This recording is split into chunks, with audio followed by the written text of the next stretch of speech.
Good morning everyone. So today is July 31, 2026. So for today's video guys, tatalakayin natin yung BLI or Bureau Labor of Insurance ng Taiwan, no. So ito yung insurance ng mga OFW na nagtatrabaho sa Taiwan, no. So ito guys, parang is lang dito siya, mandatory din to para sa bansang Taiwan para doon sa mga nagtatrabaho, no. So meron ding share yung employee, meron din yung share yung employer. So parang 50-50. Halimbawa, 700 NT din yung share ng employer or amo. So tatalakayin natin ngayon guys yung mga claims, no, kung may makukuha ba or wala, or kung ano ba yung mga karapatan karapatan or makiklaim ng mga OFW na nagtatrabaho doon sa Taiwan. So last year kasi guys, so meron tayong nilalakad na death claim naman yung nilalakad natin guys. Pero ito, tatay nung OFW na nagtatrabaho sa Taiwan, yun yung namatay. So, ang problema pa nito guys, no, masakla pa nito, maraming problema dun sa papilis, lalo na dun sa death certificate ng tatay at saka birth certificate ng anak. Hindi nagkatugma yung details nila. So, mali-mali kagaya ng mga middle name, apelyido, pangalan. So, ang nangyari, pabalik-balik tayo dun sa civil registral dun sa probinsya, public balik tayo dun sa PSA, pabalik-balik tayo dun sa DFA. Pero hanggang sa ano, may 1 year din natin nilalakad yun, pero natapos din natin, no, after 1 year. So ito na mga ano guys, ibang kaso naman to, mismong OFW ang namatay. Pero ito kasi, nag-end of contract yung OFW 2020. Ngayon namatay 2024. So meron ng ano, no, meron ng 4 years. So ang ano nito na tinatanong dito, kung meron pa bang makiklaim yung namatay. So ang nagtanong nito yung asawa niya, no, yung naiwan. So based dun sa ano guys, so ni-research natin, based sa ni-research natin, no, negative na po na may makukuha siyang death claim.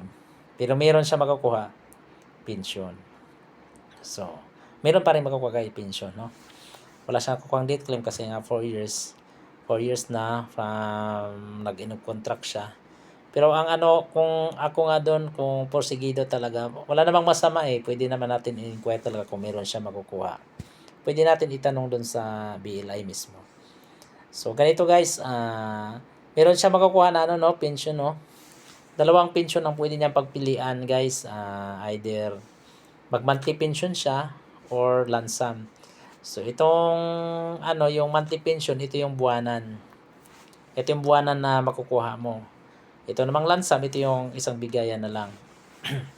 Kaso guys, itong unahin natin tong ano guys, itong buwanan, no. May requirements din siya na dapat ma-comply nung ano beneficiaries.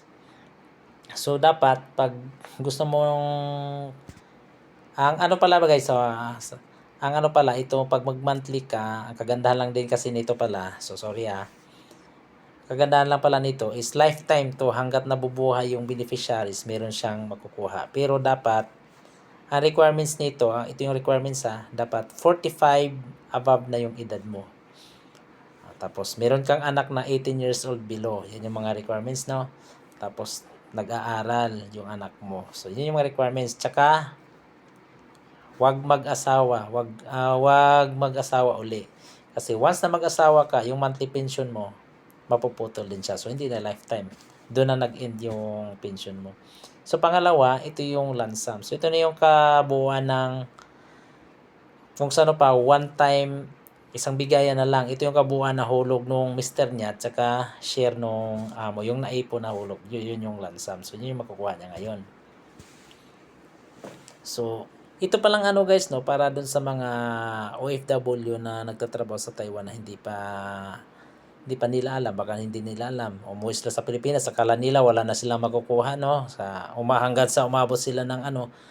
Pag ano pala guys, parang isi-assist din talaga to siya guys, kasi pag mag-edad ka ng 60, pwede ka na mag early retirement. So pwede mo na i-file ngayon. Pwede mo na i-file dun sa Bureau Labor of Insurance yung early retirement mo. So doon na yung mag-monthly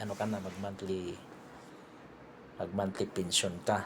Tapos pag 65 yun na talaga yung pinaka ano no, kasi yung 60 yun yung early retirement pala yung 60 guys, kasi 65 talaga yung ano no, yung retirement. So pero ang ano pala nito guys, dapat pag ano pala, may ano din sila taon, kung ilang taon ka dapat may bracket din to. Hindi ko lang sure kung 12 years dapat umabot ka ng 12 years dun sa Taiwan bago ka makapag monthly pension, kasi kung hindi ka umabot ng hindi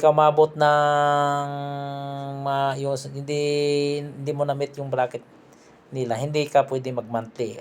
Ang makukuha mo lang din doon, lansam lang din yung makukuha mo, isang bigayan lang din. Pero kung na-meet mo yung 12 years na requirements nila, yun na yung mag monthly pension ka na. So para sa mga OFW dyan na